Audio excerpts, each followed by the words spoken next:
Before we dive in, make sure to like this video and subscribe to the channel. Drop a comment telling me where you're watching from and what time it is there. It helps YouTube recommend more of my videos to you. Now let's begin. Graveyards are supposed to be quiet places, peaceful even. But the longer you spend in one, the more you realize that silence doesn't always mean peace. Sometimes it feels like the ground itself is holding its breath, waiting for you to notice what's buried beneath more than just soil. For over 20 years, I worked in the cemetery on the edge of town. I wasn't a man of many words, and that job suited me. Each morning before the sun came up, I'd lace my work boots, step out into the damp chill, and make my way toward the rows of headstones. The smell of wet leaves and freshly turned earth clung to the air. To me, it felt familiar, almost like home. I kept to myself, and people respected that.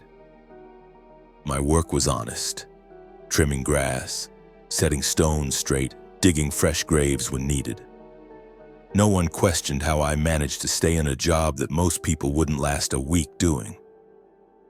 I liked the quiet. I liked being left alone. But I also carried a weight inside me, something heavy that no amount of labor seemed to lift. I never spoke of it. Maybe because deep down I already knew why it was there. Most days in the cemetery felt the same. I would walk the narrow gravel paths with my shovel resting against my shoulder, listening to the crunch beneath my boots. I took pride in the orderliness of the place.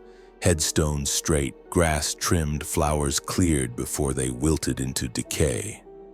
There was something steady about it, something that kept my mind from wandering too far. But lately I noticed things I couldn't explain. Names on older stones would catch my attention and feel strangely familiar, though I had no memory of ever knowing those people. Sometimes I'd find myself lingering over a grave longer than I should, tracing the carved letters with my calloused hand, a fog of recognition pressing in, but never fully clearing. The silence, once comforting, began to weigh differently. I'd hear faint noises when no one else was around, soft shuffles as if footsteps moved across the gravel behind me, only to stop the moment I turned. A cold draft would pass through even on windless days, carrying with it the faint, unmistakable scent of rain-soaked earth and something sharper like iron. I told myself cemeteries had a way of playing tricks on the mind. After all, you're surrounded by reminders of death. But as the mornings dragged on, that excuse felt thinner. The unease wasn't just in my head, it was pressing into my bones, and still I kept working. Because that's what I did. I worked through the weight in my chest, through the whispers in the mist, through the strange pull that kept me coming back day after day. What I didn't know was that I was slowly walking closer, not to another man's grave, but to my own. One morning I wandered further back than usual into the oldest part of the cemetery. Few ever came here. The stones leaned with age, their names worn down by decades of rain and wind. Moss crept up the sides of the markers, swallowing dates and epitaphs.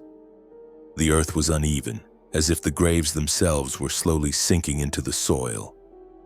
I stopped for a moment, resting against my shovel, when something caught my eye. A headstone I didn't recognize. That alone unsettled me. I knew this cemetery better than anyone. I'd memorized where the new plots were marked, who was scheduled for burial, which families came by often. But this stone was different. It stood straight and clean among the weathered markers, its surface unmarked by time. I frowned. There was no sign of a fresh burial, no turned earth, no tools left behind, no markers from the office. It was just there, standing as though it had always belonged. The mist clung tighter as I stepped closer. My boots sank slightly into the damp soil, each step heavier than the last. When I finally read the name, my chest tightened so suddenly I nearly dropped my shovel. Samuel Hayes. 1985 to 2005, beloved son, forever missed. The letters blurred as my vision swam. A shock of cold rushed through me, crawling up my spine and into my skull. My breath caught, sharp and shallow. I stumbled back, my heart thundering against my ribs. It didn't make sense. I was Samuel Hayes. I had been for as long as I remembered. I'd lived my life here, built my days around this work, this silence. I'd been in this cemetery for 20 years. But as I stared at the stone, another truth pressed in, dark, suffocating, undeniable. Memories I had buried deep clawed their way back, shards of broken glass, headlights splitting the rain, sirens blaring in the distance. My own name, shouted again and again as everything faded to black, and the weight in my chest shifted into something far worse. Recognition. I staggered toward the headstone, my legs trembling beneath me.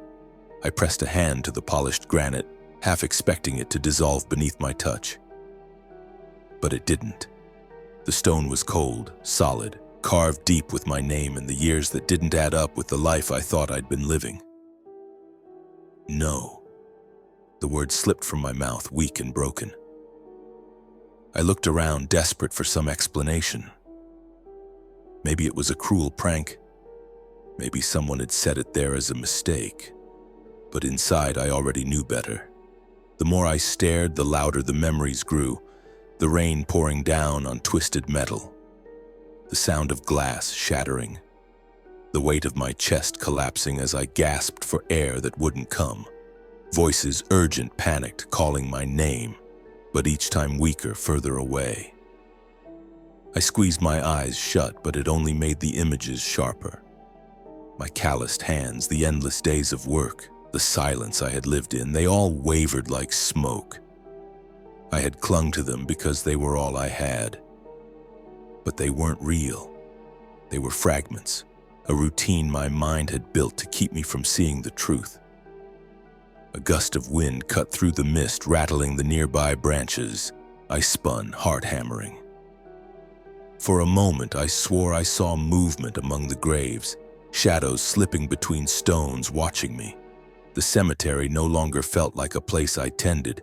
It felt like it was tending me. The weight in my chest, the ache I had carried for decades, suddenly lifted. But it wasn't relief. It was hollow, terrifying emptiness. I wasn't a man working among the dead. I was one of them. And as that realization rooted itself in me, the silence of the graveyard grew heavier, pressing in from all sides as though the earth itself was preparing to claim what had always been its own. I sank to my knees in front of the headstone, the shovel slipping from my grip and landing with a dull thud in the wet grass. I stared at the name etched into the granite, my name, and felt the last thread of denial snap inside me.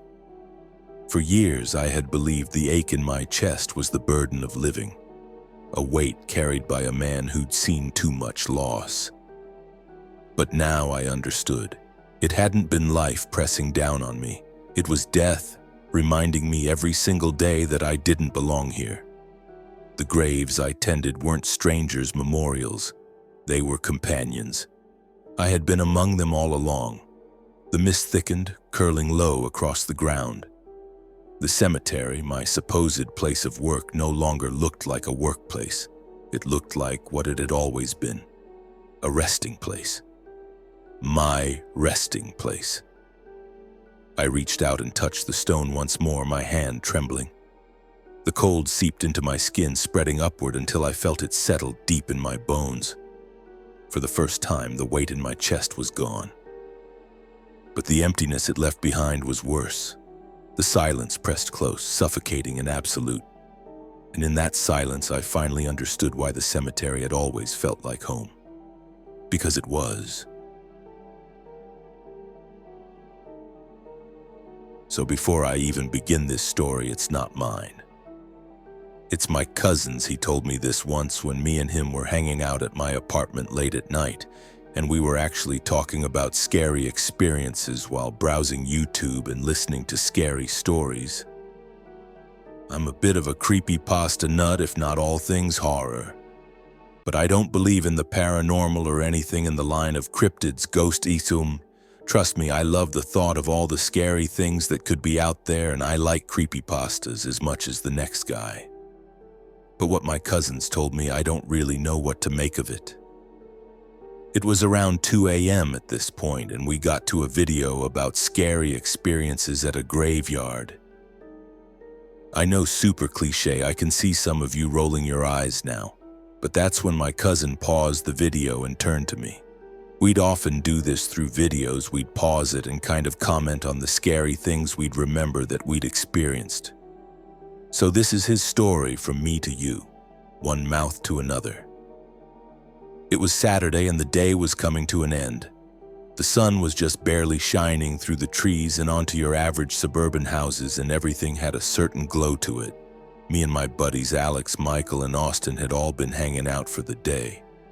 It was one of those days that you've been hanging out all day but don't really feel like you really did anything. We just exited a gas station after getting snacks and drinks for ourselves, not being sure of what we'd be doing for the rest of the night. We'd originally planned to head back to Austin's house since we'd all spent the previous night at his house because of a party we were all at. But didn't feel like being stuck in a house for the night. That's when Michael had an idea. He suggested we'd all go to a graveyard. We all looked at each other, and not being sure what else the heck we'd do that night, we agreed. Now, I've been to graveyards before, and it never really scared me. And to be honest, none of us scare easy. So we made our way to a graveyard. As we pulled up to the graveyard, it was already dark, but the moonlight was bright, so it illuminated everything outside. So it wasn't pitch black, and the trees and gravestones casted a shadow behind themselves because of the moon. When we got to the graveyard, the gates were closed, but fortunately for us, the graveyard's fence bordered a public park. And that made it easy for us to sneak in without seeming too suspicious. We left the car at the park and started making our way through the park to the fence that the graveyard shared with it. Being teenage boys, we were laughing, making jokes, and just being stupid as we jumped the stoned fence and walked further into the graveyard. At this point, we were about 20 minutes in. And we were towards the middle of the graveyard. We found an area where we could chill and kind of sit around and talk, so we opened our snacks and drinks and just hung out for a while. That's when I noticed something farther out towards the end of the graveyard as we were talking. There was a white head peering at me from behind a tree. I stared at it. I wasn't sure what it was, and even though it was too far to make out any features, I knew it was looking at me. I quickly pointed and told Alex, Michael, and Austin to look over at the tree as I gently patted Alex, who was nearest to me, to look. I'd gotten everyone's attention, and we were all looking in the same direction. We all saw it. We all saw the same white head behind the tree staring. 30 seconds must have gone by when the head hid itself behind the tree. Then the white head popped back out, but not at the same tree, but a different one. One closer to us. It went behind a tree again and then popped in front of a tree even closer than the previous tree. I was freaking out. These trees were all far apart, and we were seeing this head appear and disappear within seconds from one tree to another. I could make out the features now because it was getting so close. There was no eyes, nose, mouth, ears, or anything, just a white head. And it was getting closer and closer somehow in between the trees. Austin broke out of the phase and started running, and we all broke out into a mad dash to the stoned fence. We all ran, not looking back. Alex was the first one over then. Me, Michael, and Austin, we all ran until we were at the park looking back the stoned fence. We were out of breath and shaking. We made some good distance and were pretty close to the car, but that's when I saw the white head again peering above the stone fence that we'd just hopped over. That made us all dash again, sprinting to the car, but before I turned to run, I saw the head slithering up the tree. I say slithered because that's what it looked like. Though its body looked like a cloth, almost kind of like when someone puts a cloth over themselves to pretend to be a ghost. Sometime between us running and getting to the car, the head must have made it over the stone fence because the last place I saw it as we were driving off was in the park. We drove off speeding, but then had to stop because of a red light. This light was only a couple 100 feet away from the park. If I looked back through the rear view mirror, I could see the park from there. We were terrified and were gonna run the light, but then a cop pulled up opposite of us, so we were facing each other at an intersection. The red light wasn't turning green, and sure, even though there was a cop, we were panicking because we were so close to the park. I thought any minute now the head would appear somewhere near us. The thought of that made us want to run it. Michael and Alex were in the back looking behind us, making sure it wasn't closing in on us. But thank goodness the cop waved at us, signaling we can drive. Knowing that this particular light sometimes stays red for no particular reason, even though there might be a car there waiting. We all drove back to Austin's house and talked it all over. What it could be and what it couldn't be, but never came up with anything. And didn't really ever bring it up to each other ever again. I didn't know what to say to my cousin. The YouTube video paused in the background shined on our faces in my apartment that night. And even though I still don't believe in the paranormal, I don't know what to make of it. My cousin doesn't believe in paranormal either, and what's more, he doesn't really lie about things like this, but you can see it in someone's eyes as they explain how real it is to them. And it makes you question what you believe. We talked about it too and never got to a conclusion of what it could have been. I did make one conclusion though. I'll never go to a graveyard at night.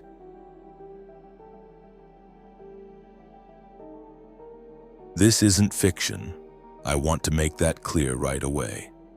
I'm not writing a scary story for fun or to try and spook anyone. I'm being completely serious. I need insight, or at the very least, someone to listen to what I've been going through.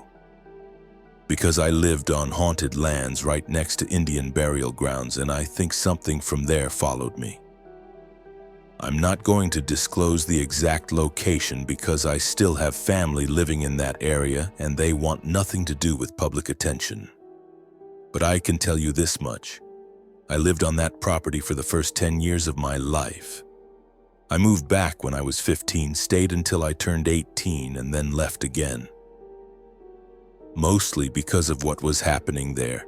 Even after all this time, I can feel it hanging over me. That land carried history long before I was born, and whether I knew it or not, I disturbed something I shouldn't have. The things I saw, the things I heard, they never really left me. And now, years later, they're showing up again. The land itself has a long, dark history. Not half a mile from where my house stood, there used to be segregated churches from the 1800s. One for white residents, one for black residents. Both churches had burned down long before I lived there. But the cemeteries remained, quiet and eerie, even in the sunlight. I learned later that the marble tombstones in the cemeteries had been stolen by a man who wanted to use them to build a wall around his own home. Not long after that wall was completed, his house caught fire and he died in it. It felt like some kind of warning that even the land remembered. On top of that, Indian burial grounds lay not far from the property. I didn't know the significance as a child. I used to play there, dig in the dirt for fun, and collect arrowheads or broken pieces of pottery. I'd bring them home, thinking they were harmless treasures, completely unaware that I might have been disturbing something sacred. The old cemeteries were tempting for spooky adventures too. My siblings and I would sneak off to them, wandering among the remaining tombstones, daring each other to linger by the older graves. There was a creepiness about the place. The leaning stones, moss crawling over dates, the faint smell of wet earth that clung to my clothes. It felt exciting, like stepping into a story, but there was always that underlying weight, even then, that something was watching us. Even back then at night, we'd hear it, blood-curdling screams coming from the woods surrounding the haunted areas. Sometimes I tried to ignore them. Other times I couldn't. Those screams are still stuck in my mind, and I can still feel that heaviness in the air when I think about them. Living in that house, I was tormented like nothing else. It started small. Shadows moving at the edge of my vision, objects slightly out of place. But it escalated quickly. I would see a tall black shadow roaming the halls, so solid and silent that I'd sometimes follow it around corners, convinced it was one of my family members, only to find nothing there. Things in my room would disappear and reappear in odd places. I'd hear knocks on my headboard, always in intervals of 3, like a pattern I couldn't understand. Footsteps echoed up and down the stairwells when everyone was asleep, even when my parents swore the house was empty. My father eventually told us about his own experience. He was followed in the house by a lady in black and white, a woman in a white dress with no eyes. Hearing him describe it was chilling, but it made me feel less alone in a way, knowing he wasn't imagining it either. There was one incident I never shared with anyone outside my family. I was lying in bed when I felt something heavy press me down. My body was pinned face down and I couldn't move or speak. It was like a blanket weighing hundreds of pounds had settled over me. I could feel it breathing, shifting slightly, and I knew I wasn't dreaming. The terror was raw, immediate, and inescapable. Even my siblings had spine-tingling experiences. My parents and I often tried to rationalize it. Wind, old houses creaking, imagination. But the house had a presence, a weight that was impossible to explain. When I investigated one of the blood-curdling screams from the woods with my fiancé years later, we followed the sounds closer than I ever had as a child. The voices seemed to surround us, coming from all directions at once, though we saw nothing. It was the kind of fear that doesn't leave your stomach. It clings to you and refuses to let go. That's when he finally decided we needed to move.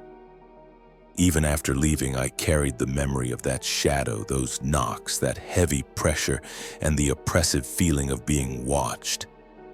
It stayed with me, lodged in my chest like a weight I couldn't shake. Years passed. I moved, tried to put that house and the land behind me, convinced that distance would break whatever had haunted me. But it didn't. Recently, I began seeing it again. The tall black shadow, the same one that used to roam the halls of my childhood home, appeared in my new space. At first, I thought it was my imagination, a leftover echo of fear. But the feeling that accompanied it was unmistakable. Heavy negative energy that pressed into my chest, filling the room with an oppressive weight.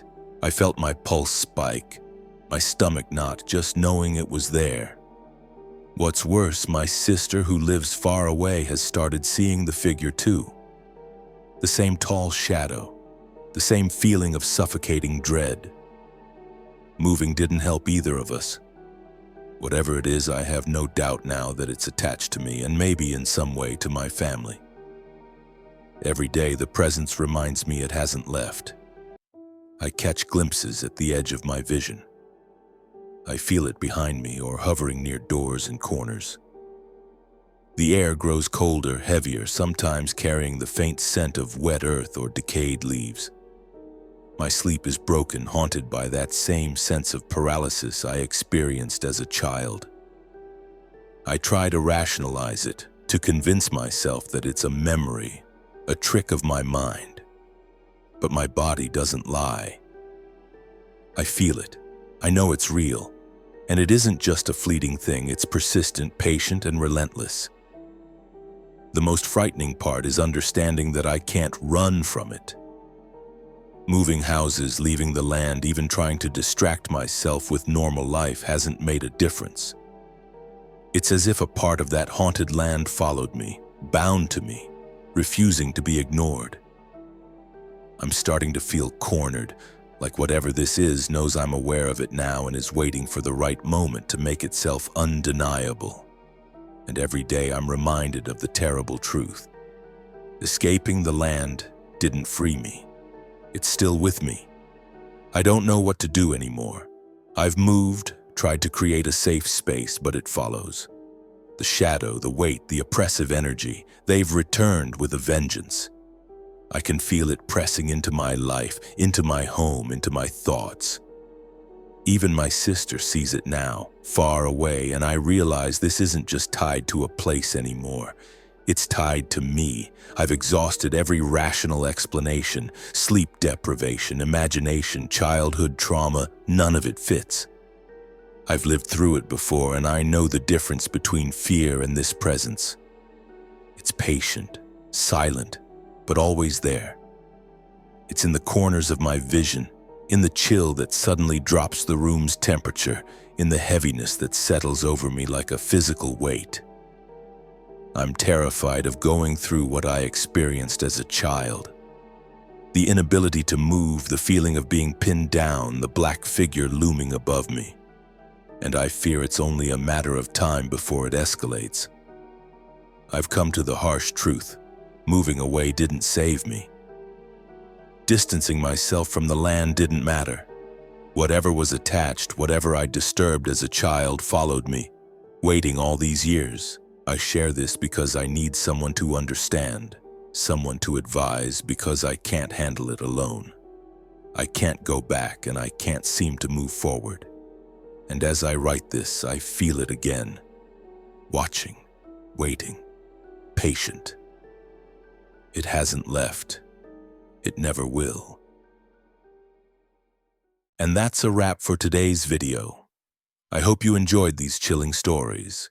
If you did, don't forget to drop a comment with your favorite one, hit that like button, and subscribe for more spine-tingling tales coming your way. Thanks for watching. See you in the next one.